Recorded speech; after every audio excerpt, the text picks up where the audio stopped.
I was lucky enough to snag 6 tickets to see Garth Brooks in Vegas. My friends and I had made plans to go as 3 couples, but I can't really afford to pay for 6 tickets. The concert is kind of expensive.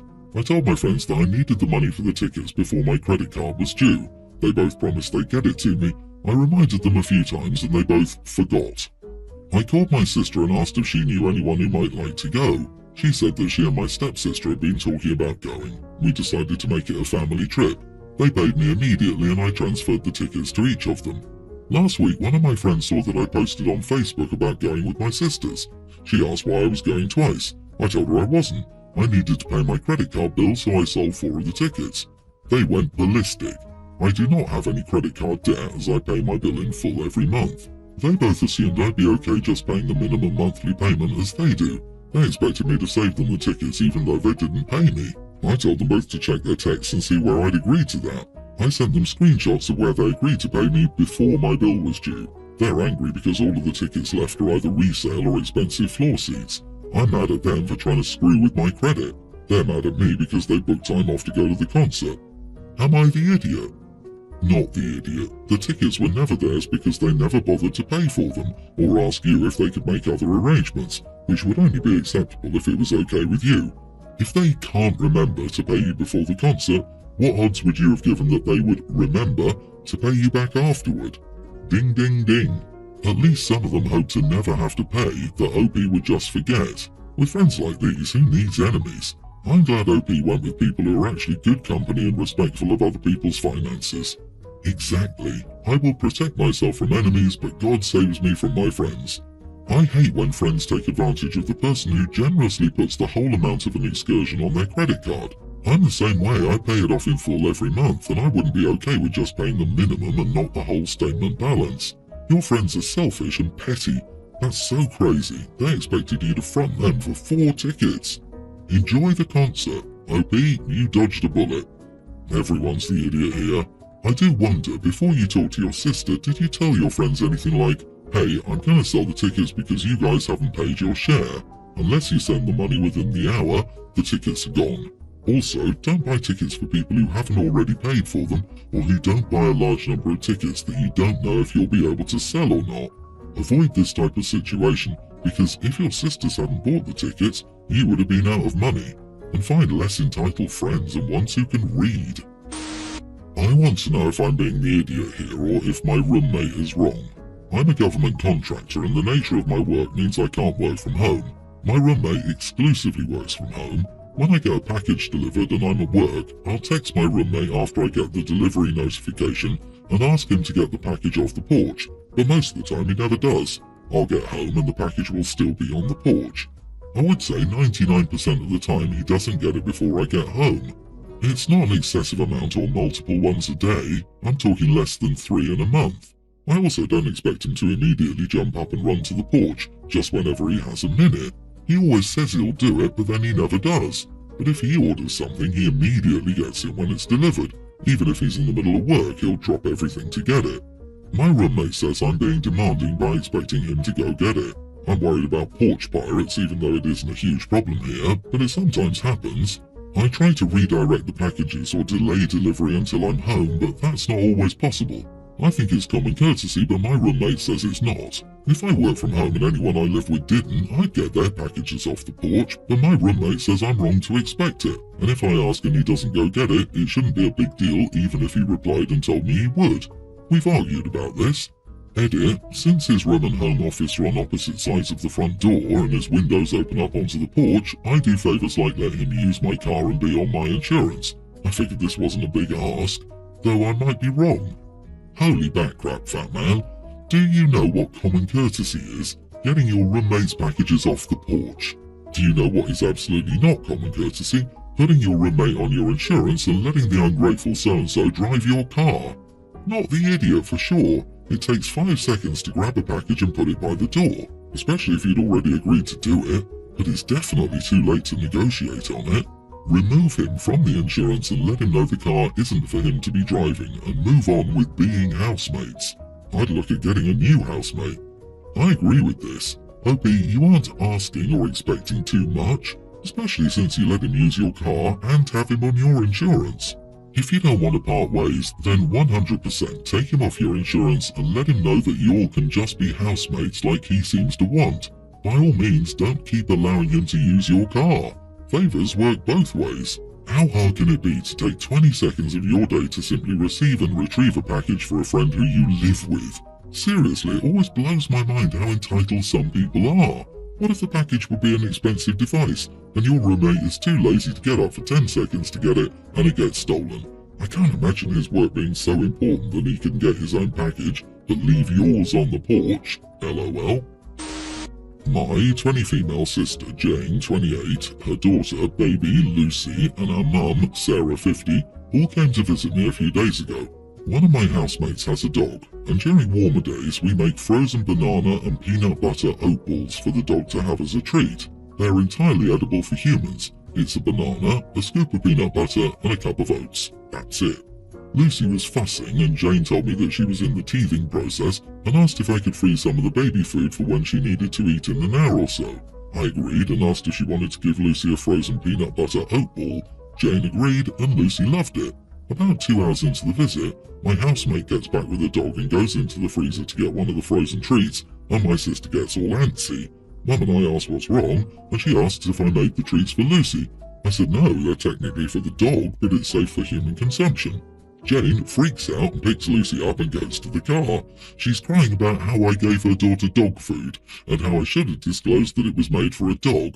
But I didn't think it mattered. It didn't have dog-only ingredients or anything. I tried to talk to Jane, but she won't respond and is genuinely insisting that I fed her daughter dog food. Our mum is split. She thinks Jane is being ridiculous and she's only on her side publicly because she's a new mother. Am I the idiot?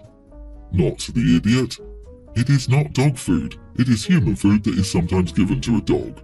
My dad makes sandwiches for himself, his mom, and their dogs. Yes, Jane can't eat sandwiches anymore because they're clearly dog food. Right, and their beds are made out of fabric. So if your sheets are fabric, you're sleeping in a dog bed. Shame. Your sister needs to take a step back. This is frankly a ridiculous thing to get upset about. It doesn't matter what the food was made for, it's safe for consumption. I wonder if she knows how many things her baby shoves in its mouth when she's not looking. And she's a new mother is a tired excuse for crap behaviour. Mom's just trying to avoid any conflict and be a people pleaser. She'll say whatever to not upset OP, but since the crazy sister is hard to deal with, she'll drop OP to appease the sister whenever she's around. Coddling OP's sister because she's a new mom will make matters worse. Mom isn't helping. I'm willing to cut an insane amount of slack for the first 3 months because, between the sleep deprivation and the hormones, I think you could be declared clinically insane. But almost a year? If you haven't calmed down by then, you need to be quick because they're going to start walking soon and getting into all sorts of stuff. I, 25 female, have friends, a couple that moved a while back to another state because of college and decided to stay there even after graduating. We keep contact via texting and video calls, but we've never seen each other face to face since they moved. They decided to travel to the city I live in so we could spend time together. We'd all chosen a lot of things to do in the 2 weeks they were supposed to spend here. The conflict is that I don't want them to stay at my apartment, like sleep there overnight while they're here. Still, they don't have family or other friends in this state or close by that they can stay with, which means they'd have to pay for a hotel. A day ago, when they arrived, we were talking and I asked them which hotel they picked. They were confused and Anna, 26 female, asked what I meant. They thought they were going to stay at my apartment with me.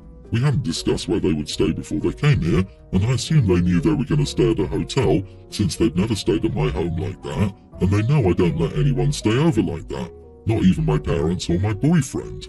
They said they thought I'd changed my mind about these things, but I never said I had.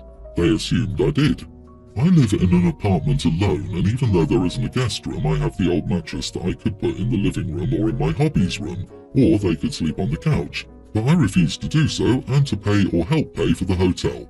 They're both very annoyed with me and think I'm being selfish, but James, 25 male, is furious. He thinks I'm being ridiculous. Anna agreed to pay, but James wanted to either go back or make me let them stay in my apartment. They're staying at a hotel at the moment, and we didn't do what we planned to do yesterday. Anna texted me that she's trying to convince James to stay in the hotel, and maybe she will, but they both think I should change my mind. The reason I don't want them, or anyone, to stay over is that it makes me very uncomfortable to have someone in my home while I'm asleep or not there. I hate the idea of someone touching my things without my permission or seeing something I'd rather they not see or even stealing something. And they know that but thought I'd become more lenient about it. I asked my parents and other friends what they think. The general consensus is that it would be nice of me to let them stay, but since I'm known to be quite neurotic between our friends and family, and it's not like I told them I changed my view nor implied they would stay, I wouldn't be in the wrong if I don't allow it. Not the idiot.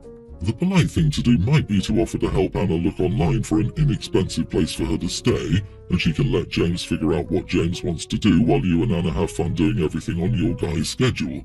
However, who the heck expects to just come crash at someone's house for 2 weeks? Who the heck plans a trip without having accommodations 100% squared away? Inconsiderate, entitled people. They thought she changed her mind? No. They thought they could throw a fit and bully her into changing her policy. I also think they didn't want to risk having OP say no in the first place, so they didn't bring it up until they got there. Everyone's the idiot here. I'm amazed an adult would go on a 2-week trip without confirming arrangements. This is not something that should be assumed. That's nutty behaviour indeed. But if you suspected that they might want to stay at yours, you should have asked the hotel question before they arrived. I find it nearly improbable that you made all these plans and never had a clue they figured they would stay at yours. I'm sorry, but no, they're adults. If they were hoping to stay with a friend while out of town, then it's on them to bring it up. More so because they know that OP is particular about people being in their space.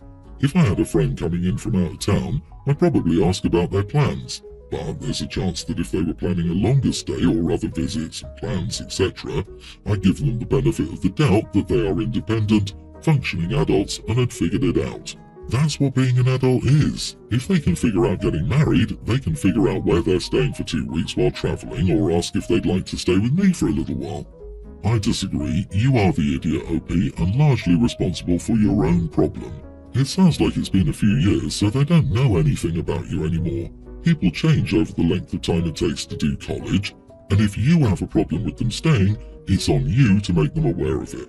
Not discussing it with your supposed friends leaves the impression they're staying with you. It's your issue, you should have said something, especially as last-minute on-the-day hotel finding is not fun and it wasn't a very nice welcome for them. Yes, they could have asked too, but as your friends and your problem, it's more on you than them. I also really hope you're in therapy because being so neurotic that your close friends and boyfriend would steal from you or invade your privacy isn't normal. I have really long hair that goes down to my back. It's about 2 feet of hair. It's always been a strong point of pride because I spend a lot of money maintaining and caring for my hair. My boyfriend has always pushed me to cut it, but recently he's been even more insistent. He handles all of our home's grittier cleaning since I can't handle dust. He does sweeping, wiping down and vacuuming. I handle cooking and cleaning that doesn't make me interact with dust, like dishes, laundry and some of the trash cans. But because of that, he complains that he has to spend a lot of time cleaning up my hair shedding. He says it makes cleaning take way longer than it has to. He says that even though he's responsible for cleaning, I should be responsible with my hair, and if it sheds this much, then I should consider cutting it. But he doesn't want me to go shorter by like an inch or 2, he wants me to cut off half of it, so it goes down to just behind my shoulders. I'm unwilling to part with that much, but he insists I should. But I really would rather not cut my hair. My nieces have both also recently started learning how to braid hair, and it's been really fun bonding with them through braiding our hair too. I think cleaning up my hair is really just part of the housework, along with his hair shedding too. I don't see a need for me to cut it. I have hair above my shoulders, I still shed constantly, it's everywhere. Cutting won't stop the shedding. I'm highly allergic to dust, but I live alone, so when I clean, I use a mask, wear my glasses and have long sleeves and gloves. Try that so you can help with the cleaning more, and if you really can't be around dust, then maybe just try to clean up your hair whenever you can. But you're absolutely not the idiot for wanting to keep your hair. Cutting it won't solve the problem, but now you'll also be unhappy. What a laughable request, especially because you will lose just as much hair, only shorter ones. I would love to hear his explanation for how it's that much more difficult to vacuum up a 24-inch single strand of hair than a 12-inch strand of hair. My vacuum can handle either. First off, the cleaning thing is a complete red herring. Whatever is behind his demand, it has nothing to do with cleaning up your hair. He might genuinely prefer you with shorter hair, or he might try to get you to adopt the hairstyle of the girl who got away, or something else, but I can guarantee it's not about finding error around the house. That's an insanely trivial reason for pressuring someone to change their identity, so don't do a thing until you find out what's really going on. And frankly, his method of nagging you and pressuring you to change is pretty off-putting and completely disrespectful. It's not something I do as a partner. I might remark once how attractive I found a particular style and how I thought it might look good on her, but if she chose otherwise, I'd let it drop. It's her body after all. You're entitled to look however you like.